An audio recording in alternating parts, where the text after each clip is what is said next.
नमस्कार, मी सोनल तांबे.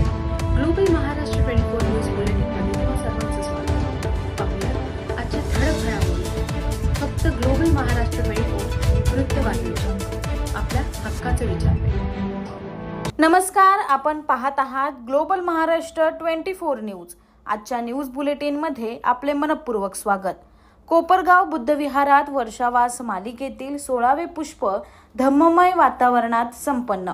भारतीय बौद्ध महासभा विभाग क्रमांक 4 उलवे नोडतर्फे आषाढ पौर्णिमा ते अश्विन पौर्णिमा या कालावधीत सुरू असलेल्या वर्षावास मालिकेतील 16वे पुष्प रविवारी 28 सप्टेंबर रोजी कोपरगाव बुद्धविहारात उत्साहात पार पडले.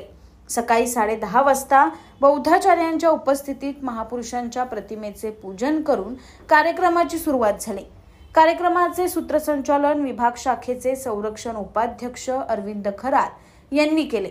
अध्यक्षपदी विभाग शाखेचे संस्कार उपाध्यक्ष अतिश गांगुर्डे यांची निवड करण्यात आली. महापुरुषांच्या पूजनाचा मान रत्नाबाई पांडुरंग वाघांबरे, दिलीप वाघांबरे, माया वाघांबरे, तेजस वाघांबरे, शैला वाघांबरे, तक्ष वाघांबरे आणि परिवार यांना मिळाला होता. उपस्थित बौद्धाचार्यांनी बौद्ध संस्कार विधी संपन्न केले. शाखेचे कार्यालयीन सचिव संतोष खंडागळे यांनी उपस्थितांचे व मान्यवरांचे स्वागत करून प्रमुख वक्त्या केंद्रीय शिक्षिका भारतीय बौद्ध महासभा रायगड जिल्हा महिला कमिटी संस्कार उपाध्यक्षा कमलाताई कांबळे यांनी स्फूर्ती माता रमाई या विषयावर साध्या, सोप्या व प्रभावी भाषेत माता रमाई यांच्या जीवनातील अनेक पैलूंवर मार्गदर्शन केले. शाखेच्या प्रथेनुसार रत्नाबाई पांडुरंग वाघांबरे, दिलीप वाघांबरे आणि परिवार यांना आशीर्वाद गाथेच्या माध्यमातून त्यांच्या प्रती व त्यांच्या कुटुंबाप्रती मंगलकामना व्यक्त करण्यात आली. अध्यक्षीय मनोगतातून अतिश गांगुर्डे यांनी माता रमाई यांच्या त्याग लक्षात ठेवून प्रत्येक महिलेने त्यांचा आदर्श डोळ्यासमोर ठेवून सामाजिक बांधिलकी जोपासावी याविषयी मार्गदर्शन केलं. विभाग शाखेचे ऑडिटर रमेश तडके यांनी आभार प्रदर्शन करून सरणोत्तर घेऊन कार्यक्रमाची सांगता केली.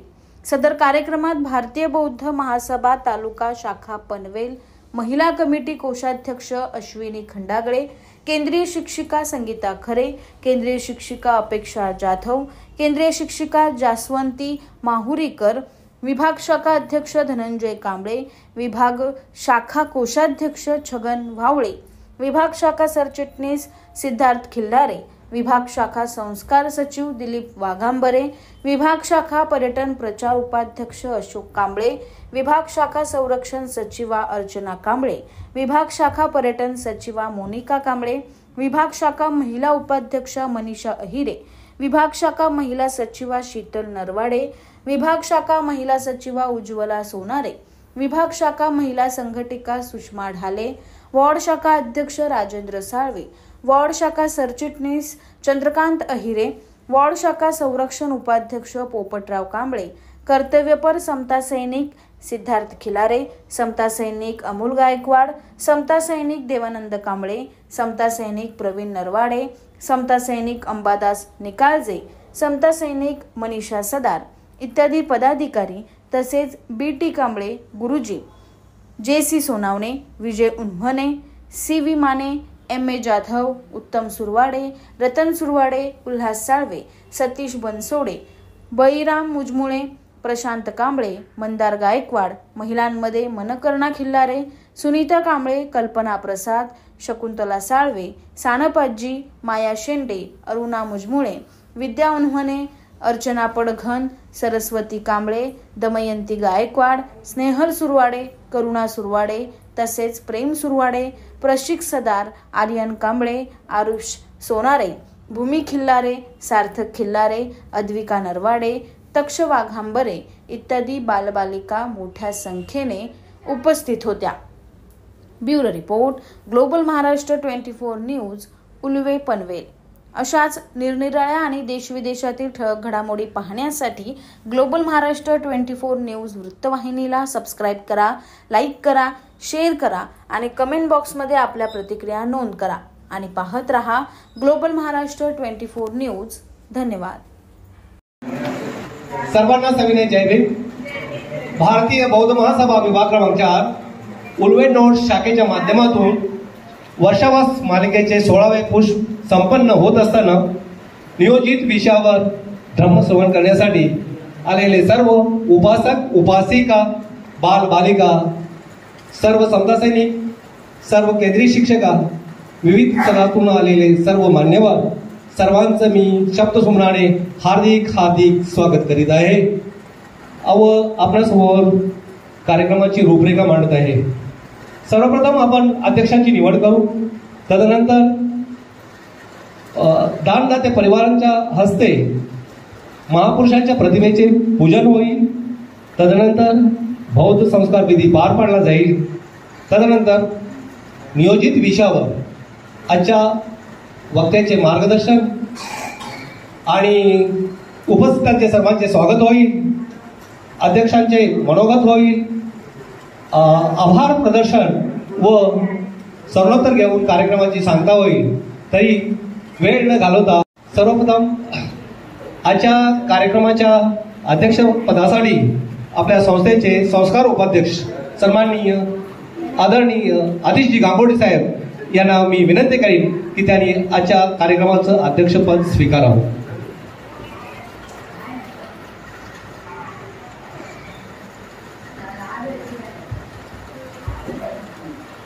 विश्वाला शांतीचा संदेश देणारे महाकारुणी तथागत गौतम बुद्ध, स्वराज्याचे संस्थापक छत्रपती शिवाजी महाराज, तुम्हा आम्हा सर्वांचे उद्धारकर्ते विश्वरत्न बोधिसत्व डॉक्टर बाबासाहेब आंबेडकर, माता रमाई, माता भीमाई, माता जिजाऊ यांच्या पवित्र स्मृतीस निवार अभिवादन। तमाम भारतीयांची मातृसंस्था the Buddhist Society of India तथा भारतीय बौद्ध महासभा या संस्थेच्या तृतीय अध्यक्षा महाउपासिका मीराताई आंबेडकर यांच्या धम्मकार्यास सविनय जय भीम। आत्ताच आलेल्या अध्यक्षांच्या नावाच्या सूचनेला सर्वांच्या वतीने मी अनुमोदन देत आहे। जय भीम, नमो बुद्धाय। संपूर्ण विश्वाला शांततेचा मार्ग देणारे महाकारुणी विश्ववंदनीय तथागत गौतम बुद्ध, स्वराज्याचे संस्थापक छत्रपती शिवाजी महाराज, भारतीय घटनेचे शिल्पकार तुम्हा आम्हा सर्वांचे मुक्तिदाता, बोधिसत्व विश्वरत्न भारतरत्न महामानव डॉक्टर बाबासाहेब आंबेडकर, माता भीमाई, माता रमाई, माता सावित्रीबाई फुले, तमाम महापुरुषांच्या महामातांच्या पवित्र स्मृतीस त्यांच्या कार्यास आणि त्यागास माझा सविनय जय भीम। तमाम बौद्धांची मातृसंस्था the Buddhist Society of India अर्थात भारतीय बौद्ध महासभा या संस्थेचे प्रथम अध्यक्ष आणि संस्थापक स्वयं डॉक्टर बाबासाहेब आंबेडकर, द्वितीय अध्यक्ष सूर्यपुत्र यशवंत उर्फ भैयासाहेब आंबेडकर, तृतीय राष्ट्रीय अध्यक्षा महाउपासिका मीराताई आंबेडकर यांच्या अश्वगतीने चाललेल्या धम्मकार्यास माझा सविनय जय भीम। आजच्या कार्यक्रमाचे अध्यक्ष सन्माननीय आतिशजी गांगोडे यांनाही माझा सविनय जय भीम। आपण सर्व उपस्थितांना माझा पुन्हा एकदा मनपूर्वक सविनय जय भीम आणि मानाचा जय भीम। सुस्वागतम सुस्वागतम सुस्वागतम सुस्वागतम सुस्वागतम सुस्वागतम। आजच्या कार्यक्रमाच्या प्रमुख वक्त्या कमलताई कांबळे यांचं कोपर विहारामध्ये आगमन झालेलं आहे। भारतीय बौद्ध महासभा विभाग क्रमांक 4 उल्वेनोड शाखेच्या वतीने मी त्यांचं हार्दिक हार्दिक स्वागत करीत आहे व सर्व उपस्थितांना विनंती करतो की त्यांनी टाळ्या वाजवून त्यांचं जोरदार स्वागत करावे। सुस्वागतम सुस्वागतम सुस्वागतम। ताईंना विनंती करतो की ताई आपण असनस्त व्हायचंय। पुन्हा एकदा ताई आपलं मनपूर्वक हार्दिक हार्दिक स्वागत करीत आहे व आपण कार्यक्रमास सुरुवात करणार आहे। आजच्या कार्यक्रमाचे अल्पहार दाते सन्माननीय आदरणीय दिलीपजी वाघंबरे साहेब यांना मी विनंती करतो की त्यांनी छत्रपती शिवाजी महाराजांच्या प्रतिमेस प्रथम मी विनंती करेन की कमलताईंना विनंती करतो की त्यांनी तथागतांच्या चरणी फुल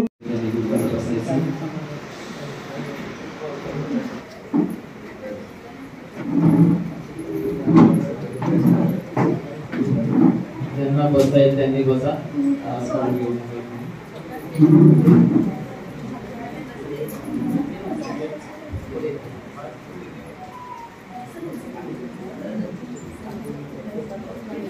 सुरुवातीला आपण प्रणव आपण करणार आहोत, त्यानंतर सर्वांनी श्री सरपंच सेट ग्रहण करायचे.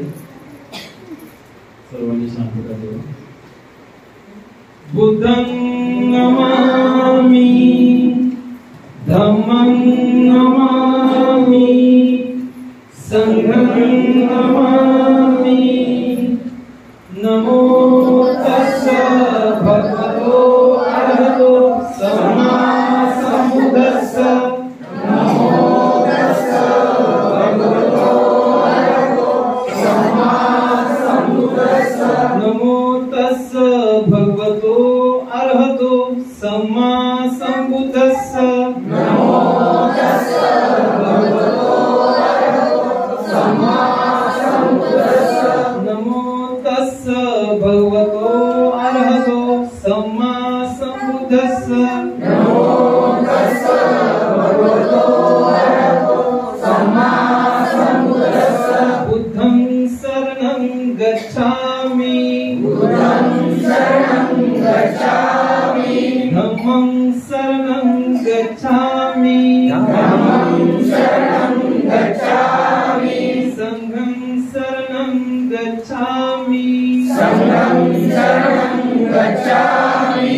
द्वितीयंपि बुद्धं शरणं गच्छामि, द्वितीयंपि बुद्धं शरणं गच्छामि. द्वितीयंपि धम्मं शरणं गच्छामि, द्वितीयंपि धम्मं शरणं गच्छामि. द्वितीयंपि संघं शरणं गच्छामि, द्वितीयंपि संघं शरणं गच्छामि. तृतीयंपि बुद्धं शरणं गच्छामि, तृतीयंपि बुद्धं शरणं गच्छामि. तृतीयंपि धम्मं शरणं गच्छामि, तृतीयंपि धम्मं शरणं गच्छामि. तृतीयंपि संघं शरणं गच्छामि, तृतीयंपि संघं शरणं गच्छामि.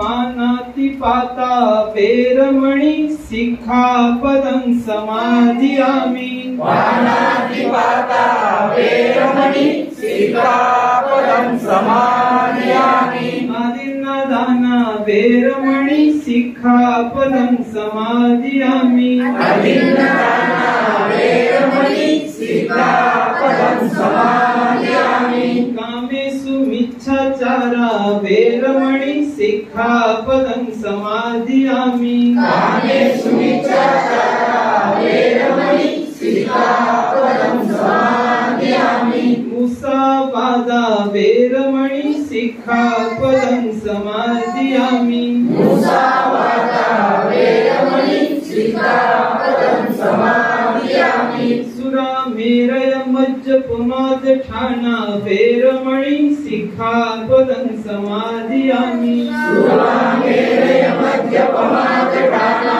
वेरमणि सिक्खापदं समाधियामि. साधु साधु साधु साधु साधु साधु.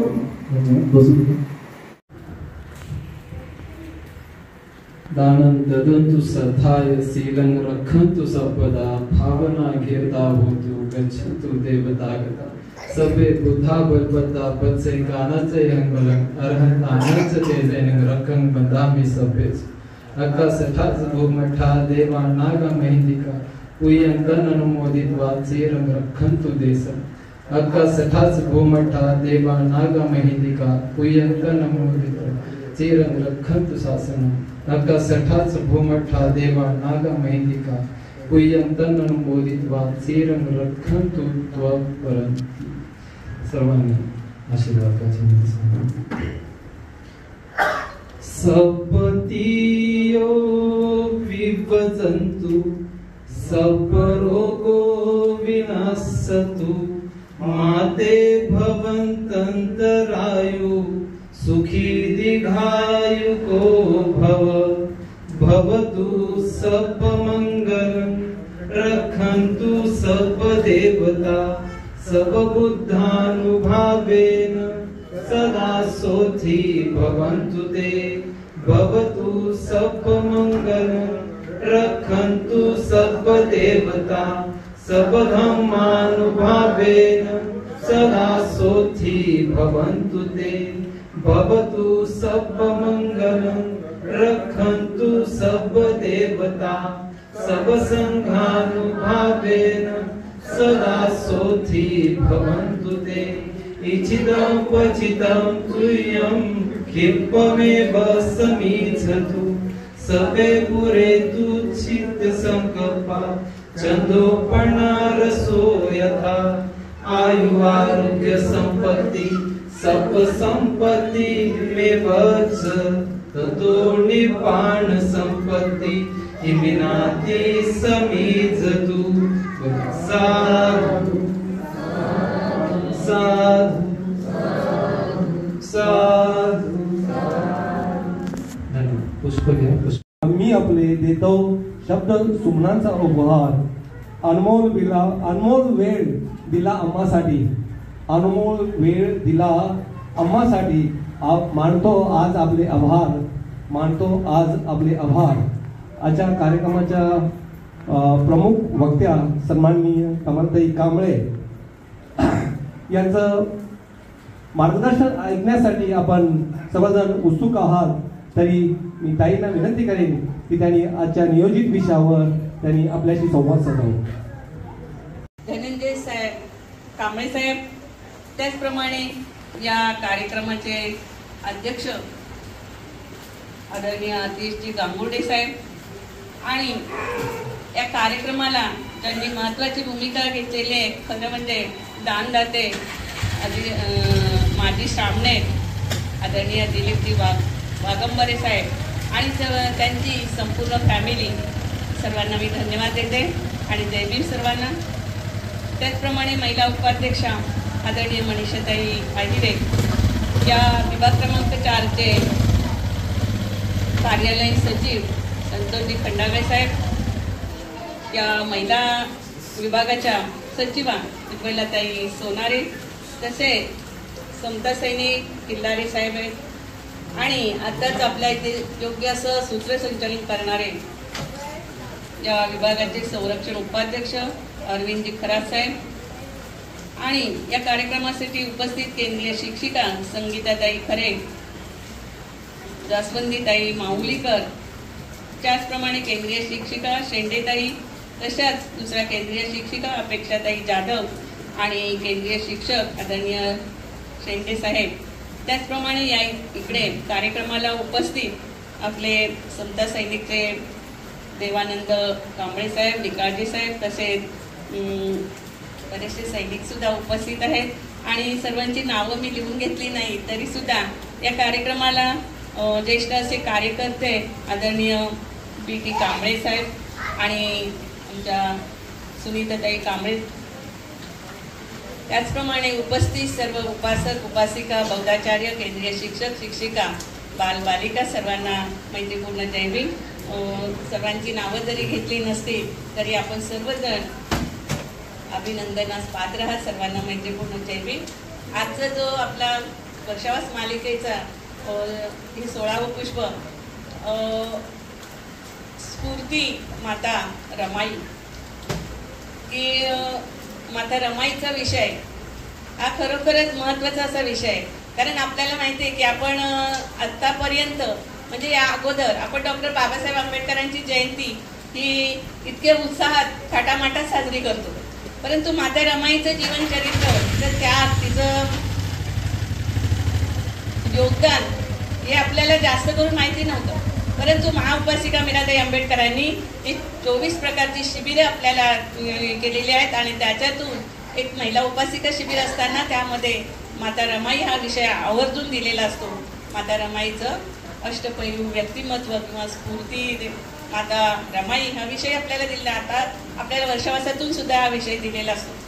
तर माता रमाईचं जीवन चरित्र आपण म्हणजे एवढं, कारण एखादा घनदाट डेरेदार वृक्ष आपल्याला सर्वांच्याच परिचित असतो, परंतु त्या वृक्षाशी बिलगून असणाऱ्या वेलीकडे सहसा आपलं लक्ष जात नाही आणि परंतु त्या वेलीचं सुद्धा त्या वृक्षाच्या जीवनाशी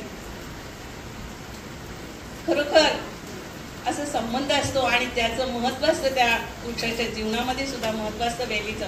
हे आपण तेवढं जाणून घेत नाही. आणि ती तसंच काहीतरी की माता रमाईबद्दल आपल्याला एवढी माहिती नव्हती, पण आता आपण माता रमाईची जयंती चांगल्या प्रकारे साजरी करतो. ते आपण आता जीवनचरित्र अभ्यासाला लागलो तेव्हा. तर हा विषय तसा माता रमाईचं जीवनचरित्र हे 1-2 तासामध्ये सांगणं तसं कठीणच आहे, परंतु आपल्यालाही वेळेचं म्हणजे केंद्रीय शिक्षिकांना किती वेळ विषय सांगायचा, 45 मिनिटं किंवा जवळजवळ 1 तास विषय सांगता येतो. तर त्या 1 तासामध्ये जेवढा सांगता येईल माता रमाईचं जीवनचरित्र, तिने केलेलं योगदान आणि त्याग आम्ही सांगण्याचा इथे प्रयत्न करते. तर आपण शांततेचं सहकार्य कराल अशी विनंती. कोणताही महापुरुष जेव्हा घडत असतो, एखादा महापुरुष घडत असतो, त्यावेळेला त्या महापुरुषाच्या जीवन घडवण्यामध्ये एक कोणाची तरी प्रेरणा असते. मग तो महापुरुष जर विवाहित असेल तर त्याच्या पाठीमागे त्याच्या धर्मपत्नीचा एक सिंहाचा वाटा असतो. त्याचं जीवन घडवण्यामध्ये त्याच्या धर्मपत्नीचा एक सिंहाचा वाटा असतो आणि ती त्याची नुसती सहचारिणीच नसते, तर ती अनेक प्रसंगी एक स्फूर्ती देवता असते. जर का त्याचं धैर्य खचत असेल तर ती मानसिक असं बळ देणारी एक अर्धांगिनी असते. आणि आपण पाहतो की प्रत्येक माणूस जेव्हा व्यक्ती कोणती महापुरुष जेव्हा घडत असतो त्याला त्याच्या धर्मपत्नीचा किती आधार असतो, किती तिचा सपोर्ट असतो, पाठिंबा असतो हे आपण जाणतोच. प्रत्येकाच्या कुटुंबामध्ये घडत असतो. आणि जर का आपण पाहिलं की सिद्धार्थ गौतम, ज्या वेळेला सिद्धार्थ गौतम सम्यक संबुद्ध झाले, मग त्यावेळेला यशोधरेचा त्याग किती महत्वाचा आहे की ज्या वेळेला रोहिणी नदीच्या पाण्यावरून जो संघर्ष झाला, संघामध्ये जे काही म्हणजे घडलं की त्यावरून जो संघर्ष झाला आणि त्यामध्ये सिद्धार्थ गौतमाने गृहत्याग करण्याचा निर्णय घेतला. आणि हा निर्णय घेतल्यानंतर की त्याने आपल्या माता पित्यांची संमती मिळवली आणि नंतर यशोधरेच्या महालात गेला की यशोधरेची संमती मिळवायला पाहिजे. आणि म्हणून यशोधरेच्या महालात गेल्यानंतर त्यावेळेला यशोधरा स्वतःहून काय म्हणते की संघामध्ये काय घडलं ते मला माहिती पडलेलं आहे. आणि त्यावेळेला ती म्हणते की स्वामी, तुम्ही या ऐश्वर्याचा, या राजवैभवाचा हा जो आणि आपल्या जवळच्या आप्तजनांचा त्याग करून जात आहात, तर तुम्ही नक्कीच असा एक जीवन मार्ग शोधून काढाल की तो या मानव जातीला कल्याणकारी ठरेल. आणि सिद्धार्थ गौतमाला असं वाटलं होतं की माझा निर्णय समजल्यानंतर यशोधरा मूर्छित होऊन पडेल, परंतु तसं काही न होता यशोधरेने धीटपणे जे सांगितलं की तुम्ही नक्कीच असा एक जीवन मार्ग शोधून काढणार आहात की तो मानव जातीला कल्याणकारी ठरणार आहे. आणि यावरून आणखी पुढे जाऊन यशोधरा काय सांगते की माझ्या शरीरामध्ये रक्ताचा थेंब असेपर्यंत मी आपल्या माता पित्यांची सेवा करीन आणि राहुल बाळाचं सुद्धा संगोपन करेन. आणि त्यावेळेला सिद्धार्थ गौतमाला एक प्रेरणा मिळाली. आणि त्यानंतर सिद्धार्थ गौतम म्हणे की त्याला कल्पना आली, सिद्धार्थ गौतमाला कल्पना आली की यशोधरा किती धीट आहे, धैर्यवान आहे आणि आपल्याला अशी पत्नी लाभल्याबद्दल आपणही किती भाग्यवान आहोत याची त्याला प्रचिती आहे. त्याचप्रमाणे आपण जर पाहिलं की महात्मा ज्योतिबा फुले हे सुद्धा ज्या वेळेला त्यांनी म्हणजे समाजाचं कार्य हाती घेतलं, स्त्रियांच्या उद्धाराचं कार्य हाती घेतलं, शेतकऱ्यांच्या उद्धाराचं कार्य हाती घेतलं, अस्पृश्यांना आपला हौद खुला करून दिला पाण्याचा. आणि त्यावेळेला त्यांच्या वडिलांनी त्यांना घरातून बाहेर काढलं होतं आणि त्यावेळेला सावित्रीबाई फुलेंनी त्यांना साथ दिली होती, त्यांच्या पाठीशी खंबीरपणे उभ्या राहिल्या होत्या. आणि महात्मा ज्योतिबा फुले हे जेव्हा त्या देशामध्ये अजरामर झाले ते सावित्रीबाई फुले यांच्या पाठिंब्यामुळे, त्यांच्या त्यागामुळे आणि त्यांनी दिलेली साथ यामुळेच ते महात्मा ठरले होते आणि या देशामध्ये अजरामर झाले होते. तसंच माता रमाई सुद्धा डॉक्टर बाबासाहेब आंबेडकरांच्या जीवनामध्ये, त्यांच्या आयुष्यामध्ये येऊन आणि माता रमाईचा त्याग सुद्धा महत्वाचा आहे की माता रमाईने बाबासाहेबांच्या जीवनामध्ये त्यांना अस्पृश्य म्हणजे जी उन्नतीच्या म्हणजे अस्पृश्य उद्धाराच्या याच्यामध्ये कार्यामध्ये कधीच आड आली नाही. आणि जशी यशोधरा चंदनासारखी झिजली त्याचप्रमाणे माता रमाई सुद्धा बाबासाहेबांसाठी चंदनासारखी झिजली. आणि हा माता रमाईचा त्याग किती महान आहे की रमाईच्या समर्पित जीवनामुळे, रमाबाईंच्या समर्पित अशा जीवनामुळे बाबासाहेबांच्या जीवनाला, त्यांच्या कर्तृत्वाला जीवन चरित्राचं जे प्रवचन होतं, त्या प्रवचनानिमित्त ताईंनी सुंदर असं मार्गदर्शन इथं आपलं सर्वांना केलं.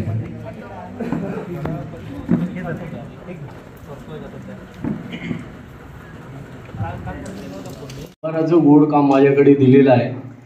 या विश्वाला शांतीचा महामार्ग दाखवणारे तथागत गौतम बुद्ध, क्रांतीसूर्य भारतरत्न डॉक्टर बाबासाहेब आंबेडकर, तमाम भारतीयांची मातृसंस्था the Buddhist Society of India या संस्थेच्या महाउपासिका राष्ट्रीय अध्यक्षा यांच्या कार्यास माझे नम्र वंदन. आणि आजचे जे प्रवचनकार आहेत त्या कांबळे मॅडम यांनी त्यागमूर्ती रमाई यांच्या विषयावर जे आपल्याला बहुमोल असं मार्गदर्शन केलं आहे, तर त्याबद्दल मी त्यांचे मनपूर्वक आभार मानतो. तसेच आजच्या 16व्या वर्षावास मालिकेचे अध्यक्ष गांगुर्डे साहेब यांचेही मी आभार मानतो. तसेच एवढा जोराचा पाऊस असतानाही आपण सर्व मान्यवर, सर्व बालक बालिका, उपासक उपासिका उपस्थित झाले, त्याबद्दल आपल्या सर्वांचे मनपूर्वक आभार मानतो आणि इथेच थांबतो. जय भीम. जय भीम ताई. भारतीय बौद्ध महासभा विभाग क्रमांक 4 कोपरगाव बिहार या शाखेच्या माध्यमातून आज आपण वर्षावास मालिकेचे 16वे पुष्प गुंफत असताना आज आपला नियोजित विषय स्मृती माता रमाई या विषयावर आपण आम्हाला सुंदर असे मार्गदर्शन केले. खऱ्या अर्थाने आपण माता रमाईंच्या त्याग व त्याचे कार्य याची माहिती आम्हाला दिली. तर भारतातील तमाम बौद्धांना आपण याविषयी अजून काय माहिती द्याल? शरणार्थीवार वंदन. उपस्थितांना जय भीम. आजचा जो विषय आणि माता रमाई म्हणजे स्फूर्ती माता रमाई, तर माता रमाईचे जे गुण, त्यांचा त्याग, त्यांचे जे योगदान की बाबासाहेब आंबेडकरांना घडवण्यामागे त्यांचं जो योगदान होतं, ते योगदान अगदी महत्वाचं होतं. आणि प्रत्येक भारतातील प्रत्येक स्त्रीने आपल्या पतीच्या पाठीमागे खंबीरपणे उभं राहून आणि या बौद्ध धर्माचा प्रचार आणि प्रसार करण्यासाठी आणि त्याचप्रमाणे आपला वैयक्तिक सुद्धा म्हणजे उज्ज्वल असं आयुष्य करण्यासाठी, जीवन करण्यासाठी त्यामध्ये या माता रमाईचे गुण, खरं तर अष्टपैलू व्यक्तिमत्व माता रमाईचं होतं. ते अष्टपैलू व्यक्तिमत्व आपण अंगीकारलं पाहिजे. त्यांचं जे गुण आहेत ते खरं तर त्यांचं गुण म्हणजे सम्यक एक व्यवस्थापिका होती, त्याचप्रमाणे ती एक म्हणजे धनधान्य रक्षणी होती, संपत्तीचा आदर करणारी, बाबासाहेब आंबेडकरांच्या आदेशाचा आदर करणारी, असे अनेक गुण म्हणजे तिच्यामध्ये जे गुण होते ते आदर्श असे गुण आपण महिलांनी घेतले पाहिजे. आणि ते त्यांचा जो काटकसरी स्वभाव तोही सुद्धा आपण आपल्या जीवनामध्ये खरोखर उपयोगी पडणार आहे. आणि माता रमाईचं जे कष्ट करण्याची ताकद, तिची जे ध्येय उद्दिष्ट तिने ठेवून आणि महापुरुष घडवला, त्याचप्रमाणे आपणही आपल्या जीवनामध्ये महापुरुष घडवलं पाहिजे आणि त्यांचं जे योगदान आहे त्याचं आचरण केलं पाहिजे, ते आत्मसात करून आणि आपल्या आचरणात उतरवलं पाहिजे. त्याचप्रमाणे वर्षवास मालिकेतून आपण हे बौद्ध धर्माचा प्रचार आणि प्रसार त्या भारतामध्ये संपूर्ण भारतामध्ये केला पाहिजे. बौद्ध धर्म किती सुंदर आहे हा भाषणातून आणि बोलण्यातून सांगण्यापेक्षा आपल्या आचरणातून दाखवून दिला पाहिजे. त्यासाठी हा वर्षावास मालिकेचा जो उपक्रम आहे तो यशस्वीपणे राबवला गेला पाहिजे. जय भीम, जय बुद्ध, जय संविधान. धन्यवाद ताई. खऱ्या अर्थाने आपण आज माता रमाई आम्हाला समजून सांगितली. त्यामध्ये ज्या माता रमाईंनी जे त्याग केला, जे कष्ट सहन केले आणि त्यांनी त्यांना अंगावर घालायला वस्त्र सुद्धा नव्हते, फाटके वस्त्र साडी त्यांनी घालून त्यांनी दिवस काढले. आणि आज या हिंदू धर्माच्या क्षणिक सुखाला आणि ज्याला आपण भाळतो आणि 9 कलरच्या 9 साड्या आपण घरी हट्ट करतो, मला ह्या कलरची साडी पाहिजे, त्या कलरची साडी पाहिजे. आणि जर रमाबाईंनी त्यावेळी जर असा हट्ट आणि जिद्द केली असती तर आपल्याला आज असे दिवस बघायला भेटले नसते. तुम्ही आम्हाला सुंदर असे मार्गदर्शन केले आणि आम्ही नक्कीच माता रमाई यांच्या त्याग आणि कष्टाची जाणीव ठेवून, त्यांच्या पावलावर पाऊल ठेवून आपला बौद्ध धर्म घरोघरी पोहोचवण्याचा आम्ही प्रयत्न करू. आहे.